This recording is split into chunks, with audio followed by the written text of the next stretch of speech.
അവിടെ വടക്കഞ്ചേരിയിൽ കത്തി വീശി കൈവിലങ്ങോടെ പോലീസ് കസ്റ്റഡിയിൽ നിന്നും രക്ഷപ്പെട്ട പ്രതി കോയമ്പത്തൂരിൽ വെച്ച് പിടിയിലായിട്ടുണ്ട്. നിരവധി കേസുകളിലെ പ്രതിയായ മഞ്ഞപ്ര സ്വദേശി രാഹുലാണ് പിടിയിലായത്. പ്രതിയെ സഹായിച്ച 5 പേരെയും പോലീസ് അറസ്റ്റ് ചെയ്തു.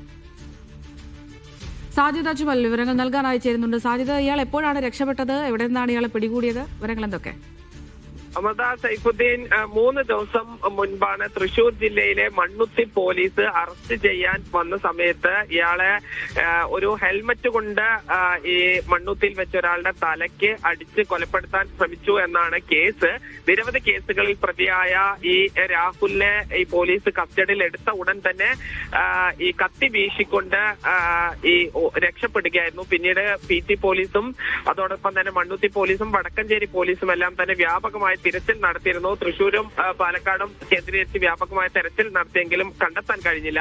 കോയമ്പത്തൂരിൽ ഒളിവിൽ കഴിയുന്ന വ്യക്തിയെ വടക്കഞ്ചേരി പോലീസാണ് അറസ്റ്റ് ചെയ്തത്. ഇനി തൃശൂർ ജില്ലയിലെ മണ്ണുത്തി പോലീസിനെ കൈമാറും. ഇയാളെ രക്ഷപ്പെടാൻ സഹായിച്ച വ്യക്തികളെ 5 പേരെ പോലീസ് അറസ്റ്റ് ചെയ്യുകയും ചെയ്തിട്ടുണ്ട്. നിരവധി കേസുകളിൽ പ്രതിയാണ്. പച്ചക്കറിക്കടയിൽ ജോലി ചെയ്ത് വരുന്ന വ്യക്തിയാണ് ഈ രാഹുൽ. പച്ചക്കറിക്കടയിലെ കത്തി കാണിച്ചാണ് പോലീസിനെ ഈ ഭീഷണിപ്പെടുത്തി രക്ഷപ്പെട്ടത്.